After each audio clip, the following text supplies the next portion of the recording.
Hello, this is Julia Bushkova, and today I have a bit of unusual topic. So, the topic is basically the direction of our bows. We all know that for the best result, we should be, ideally speaking, playing with the bow parallel to the bridge all the time, at all times, and in the correct contact points, right?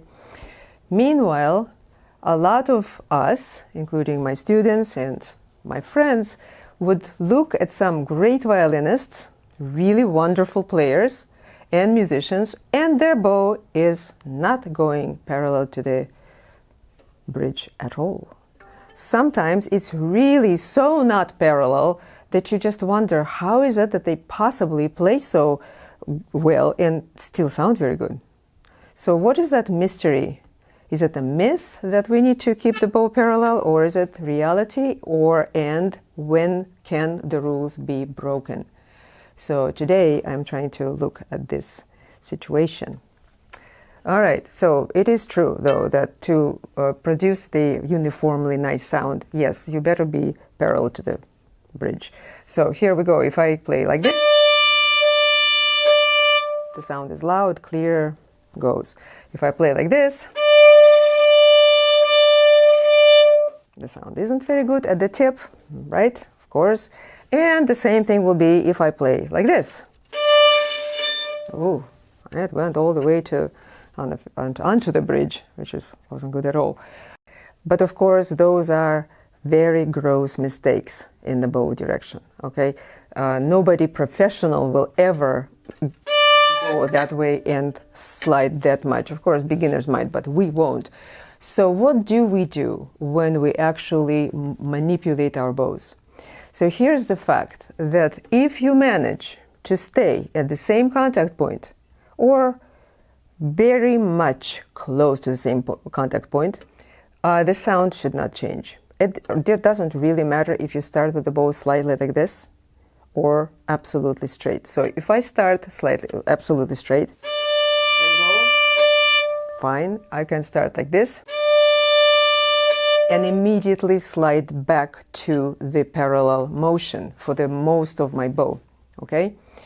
That would explain how starting slightly off will not hurt my sound, but it may hurt somebody else's sound because the bow will uncontrollably start sliding, which normally it would do. So what is the trick again for those great players whose bows don't go parallel? And here we're going to look at some and see what they do.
So in some cases, as we saw, the bow may go in the wrong direction. So in other words, I will show here again on the note of D, which is a nice note. And in other words, it will be here. But the sound has not changed. Why? Because I have not moved from the contact point number 3. I managed to stay in there in any direction. So therefore the sound doesn't change either. What is this good for? This is very good for people whose arms are a bit shorter and you are at the tip, and instead of hyperextending and having to hyperextend like this and being really stuck and uncomfortable, you're just allowing yourself to go slightly backward, not force yourself, and meanwhile sound the same well. What you cannot do is to slide over to the fingerboard, which of course the masters don't do. unless they finish a phrase, and that's a completely different matter. If I finish the phrase and it's my last note, and I do a big diminuendo, and yeah, I would like to be there. That's my choice, because then I have nice disappearance of the sound. Another thing, sometimes, as you can see, sometimes people, really great musicians and players, are playing slightly with this attitude. So it's, again, it's not parallel completely, it's slightly behind your head. That can get you a really powerful tone, really cutting through. But again, you have to watch the fact that it's not too much. And you know when, again, you will move your bow back into being parallel. You see, so all of these little things are very important. And one other thing is very important. Of course, we also, besides moving the bow because of the wrong direction, this way or that way, we also can do it laterally, what I call a lateral slide. So for instance, if I start here,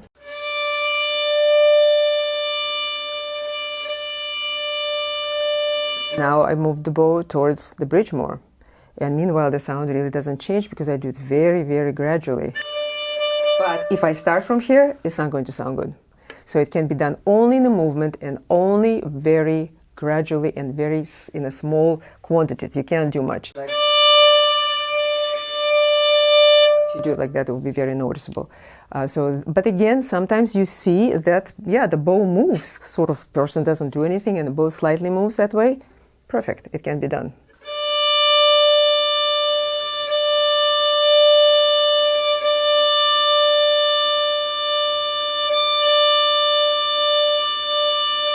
You can even do little exercises like that if you like. And in fact, there are lots and lots and lots of exercises you can do. But you know what? This is not our video today. My video today was to tell you that, yes, it's possible to play with a crooked bow, so to speak, and meanwhile to be at the same exactly contact point. However, the truth is that in order to be able to do it, you first must learn how to play with an absolutely straight bow, which is both that's parallel to the bridge. And for that, please watch my video, How to Play with Straight Bow, and watch those people whose bow are drawn absolutely straight. All right, I hope that that has been helpful and entertaining, and you will not forget to subscribe and to like, and I will see you all later.